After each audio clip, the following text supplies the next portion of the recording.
Hello दोस्तों, स्वागत है आपका ऑप्शन लर्निंग की एक नई वीडियो में। मेरा नाम है निशांत शुक्ला। मैं पेशे से एक सिविल इंजीनियर और एक ट्रेडर हूं और आप देख रहे हैं इंजीनियर बिकम ट्रेडर। तो दोस्तों, यह हमारी ऑप्शन लर्निंग की आज चौथी वीडियो है।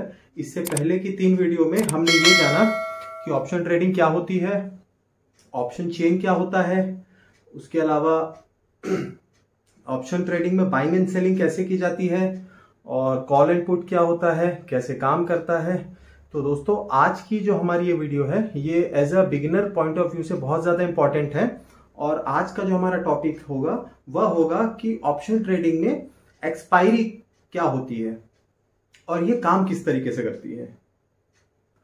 तो दोस्तों, अगर आप एक बिगिनर ट्रेडर हैं और खास करके आप ऑप्शन में जो है ट्रेडिंग करते हैं, तो आपको एक बात पे काफी ज्यादा सीरियस होकर ध्यान देने की जरूरत है और वह चीज जो है वो होती है एक्सपायरी। आप में से काफी सारे लोगों ने जो काफी बड़े ट्रेडर्स होते हैं उनके इंटरव्यूज में सुना होगा कि वह ये कहते हैं कि जब वो अपनी ट्रेडिंग की इनिशियल टाइम पे थे तब वो जिस पोजीशन पे रहते थे, यदि वो टारगेट हिट भी करता था तो भी जो है उनको लॉस होता था। तो दोस्तों, उसकी जो मेन वजह होती है वह यह होता है कि यदि उनकी जो पोजीशन है, चाहे वो कॉल में हो या फिर वो पुट में हो, यदि वो उनके डायरेक्शन में धीरे धीरे बढ़ भी रही है तो साथ में उनकी पोजीशन एक्सपायरी के भी क्लोज होती जा रही है। और उसके साथ में जितना वो एक्सपायरी के क्लोज होते जा रहे हैं तो ऑप्शन बायर जो होता है उनका जो सबसे बड़ा दुश्मन होता है थीटा, कहीं ना कहीं वह भी उनकी जो है पोजीशन में उनके प्रीमियम को डिके करता रहता है। तो इस वजह से उनको स्टार्टिंग में जो है लॉस हो रहा था, उनका टारगेट भी हिट हो रहा था, उसके बावजूद उनको लॉस हो रहा था और वो समझ नहीं पा रहे थे कि लॉस क्या हो रहा है, क्यों हो रहा है। तो दोस्तों, इसीलिए आज जो हमारा ये जो टॉपिक है एक्सपायरी का, ये बहुत ज्यादा इंपॉर्टेंट होने वाला है और आपको इसको अच्छे से सुनना है ताकि आप ये गलती ना करें और आपको समझ आए कि यदि आपका लॉस हुआ है और आपकी पोजीशन जो है उसने टारगेट हिट भी किया है तो आपका लॉस क्यों हुआ है। तो दोस्तों, अब हम समझेंगे कि ये एक्सपायरी होती क्या है। आप इसको ऐसा समझिए, यदि आपने किसी कॉन्ट्रैक्ट को किसी भी स्ट्राइक प्राइस पर यदि खरीदा है तो आपको उसकी अगली एक्सपायरी आने तक उससे आपको एग्जिट होकर बाहर निकलना पड़ेगा। उसको हम लंबे समय के लिए होल्ड करके नहीं रख सकते। लंबे समय का मतलब ऐसा है मेरा कि जैसे हम किसी स्टॉक या शेयर को एक लंबे टाइम तक अपने पास रखते हैं, जैसे कि 5 साल 10 साल, तो उस तरीके से हम किसी कॉन्ट्रैक्ट को नहीं रख सकते। यदि वो एक्सपायरी जो उस कॉन्ट्रैक्ट की 1 हफ्ते की है तो आपको 1 हफ्ते तक ही आप उसको अपने पास मैक्सिमम रख सकते हैं। और यदि वो एक्सपायरी मंथली है तो आप उसको 1 महीने तक ही अपने पास रख सकते हैं, जब तक कि उसकी लास्ट एक्सपायरी की डेट होती है। अदरवाइज यदि आपने उसको नहीं एग्जिट करते हैं तो वो ऑटोमेटिक ही अपनी एक्सपायरी वाले दिन पे एग्जिट हो जाएगा या फिर स्क्वायर ऑफ हो जाएगा। उससे फिर आपको आपकी पोजीशन लॉस में रहे या प्रॉफिट में रहे, उससे फिर कोई फर्क नहीं पड़ता। दोस्तों, यह एक्सपायरी आपको वीकली या मंथली जो भी आप प्रेफर करते हैं उस हिसाब से आपको कॉन्ट्रैक्ट्स में मिल जाएगी। लेकिन कंडीशन यही रहती है इसमें कि आपको उसकी जो नेक्स्ट एक्सपायरी है उस तक आते आते आपको वहां से स्क्वायर ऑफ होके निकलना पड़ेगा।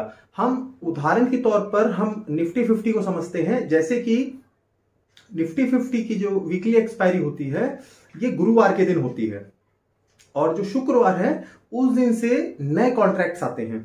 यदि आपने निफ्टी 50 के किसी भी कॉन्ट्रैक्ट को खरीदा है वीकली एक्सपायरी वाला, तो आपको गुरुवार के दिन जो है आपका उस एक्सपायरी का लास्ट डे होगा। यदि आपने गुरुवार तक उस पोजीशन को स्क्वायर ऑफ नहीं किया, यानी कि आप उस पोजीशन से नहीं निकले, तो एक्सपायरी वाले दिन जब मार्केट क्लोज होता है लगभग 3:17 के आसपास में आपकी जो पोजीशन है वो ऑटोमेटिक ही स्क्वायर ऑफ हो जाती है। फिर आपकी पोजीशन लॉस में चल रही हो या प्रॉफिट में चल रही हो, इस बात से कोई फर्क नहीं पड़ता, क्योंकि शुक्रवार को जो है नए कॉन्ट्रैक्ट्स जो हैं वो लॉन्च हो जाते हैं। मतलब आपकी पोजीशन गुरुवार को खत्म होगी और शुक्रवार को निफ्टी 50 के नए कॉन्ट्रैक्ट्स लॉन्च हो जाएंगे। तो फिर अगर आप जब आप ट्रेडिंग करेंगे निफ्टी 50 में तो फिर आप उसको दूसरे कॉन्ट्रैक्ट्स के अंतर्गत करते हैं। और इसी प्रकार से जैसे वीकली एक्सपायरी मैंने आपको बताया, सेम इसी प्रकार से मंथली एक्सपायरी भी काम करती है।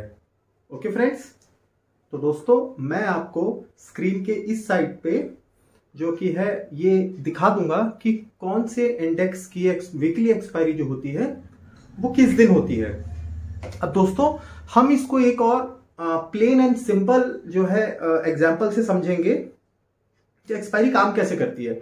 उदाहरण के तौर पर आपने अपने रिटेलर से एक इंटरनेट का प्लान लिया 1 महीने का, अनलिमिटेड इंटरनेट का। अब आप जब वो प्लान लेते हैं तो आप उसके साथ में कॉन्ट्रैक्ट कर लेते हैं। आपका अनलिमिटेड इंटरनेट का प्लान है। अब आप उस इंटरनेट से चाहे आप कुछ भी जो है वीडियो देखें, वीडियो डाउनलोड करें, आप गेम खेलें, मतलब आप उस इंटरनेट से चाहे जो करें उस 1 महीने के अंदर, और आप चाहे तो उसमें से कुछ भी ना करें, आप उसमें कुछ भी नहीं करें या उसमें कुछ भी करें, इससे आपके रिटेलर को कोई मतलब नहीं होगा। लेकिन जिस दिन आपका कॉन्ट्रैक्ट खत्म होगा उस दिन आपको अगले कॉन्ट्रैक्ट, अगर आपको कुछ करना है अपने उस वापस इंटरनेट चाहिए आपको, तो आपको फिर उसका अगला रिचार्ज कराना पड़ेगा। मतलब अपने रिटेलर के साथ में आपको एक अगला कॉन्ट्रैक्ट करना पड़ेगा। आप जब से आपने जो लास्ट कॉन्ट्रैक्ट उससे लिया है, सपोज कीजिए वो 28 दिन का कॉन्ट्रैक्ट जो होता है, 1 महीने का बोलते हैं, 28 दिन का जो कॉन्ट्रैक्ट होता है, आपने उसमें एक रिचार्ज करवाते हैं अनलिमिटेड इंटरनेट का। अब आप उसमें कुछ करें चाहे ना करें, उससे आपके रिटेलर को कोई मतलब नहीं होगा। और जैसे जिस दिन उसकी जो लास्ट होगा उसकी एक्सपायरी का, और जिस दिन आपका वो प्लान एक्सपायर हो जाएगा, तब आपको कुछ भी अगर दोबारा यूज करना है तो आपको एक नेक्स्ट कॉन्ट्रैक्ट लेना पड़ेगा। तो सेम इसी प्रकार से जो है ये हमारे ऑप्शन ट्रेडिंग में भी इसी तरह से एक्सपायरी जो है वो काम करती है। आप एक निश्चित समय के लिए जो है आप किसी कॉन्ट्रैक्ट को लेते हैं, लेकिन उस कॉन्ट्रैक्ट के खत्म होने से पहले पहले तक आपको अपनी पोजीशन से निकलना पड़ता है, अदरवाइज ऑटोमेटिक ही एग्जिट हो जाती है। तो दोस्तों उम्मीद करता हूं कि आज की जो वीडियो है जिसमें हमने समझा कि वीकली एक्सपायरी और मंथली एक्सपायरी क्या होती है, आपको समझ आई होगी। यदि आपको उसमें कोई भी डाउट हो तो आप मुझे सीधा कमेंट सेक्शन में पूछ सकते हैं, मैं वहां पे रिप्लाई देके आपके डाउट सॉल्व करने की कोशिश करूंगा। और यदि आपको ये वीडियो अच्छी लगी हो तो प्लीज हमें एक प्यारा सा लाइक करें, हमारे चैनल को सब्सक्राइब करें और अपने दोस्तों के साथ शेयर करें। और दोस्तों एक इंपॉर्टेंट बात और है कि आप में से काफी सारे व्यूअर्स ऐसे हैं जो हमारी वीडियोस को तो देख रहे हैं, उसमें हमको अच्छा रिस्पांस मिल रहा है, लेकिन वो हमारे चैनल को सब्सक्राइब नहीं कर रहे हैं। तो प्लीज एक बार आप चैनल को सब्सक्राइब करें, जिससे कि हम कोई भी वीडियो अपलोड करेंगे तो उसका एक नोटिफिकेशन आपके पास आएगा और आपको वीडियो जो है आप जल्दी देख पाएंगे और आपको देखने में आसानी होगी। तो दोस्तों मिलते हैं ऑप्शन लर्निंग की अगली एक नई वीडियो के साथ में, तब तक के लिए नमस्कार।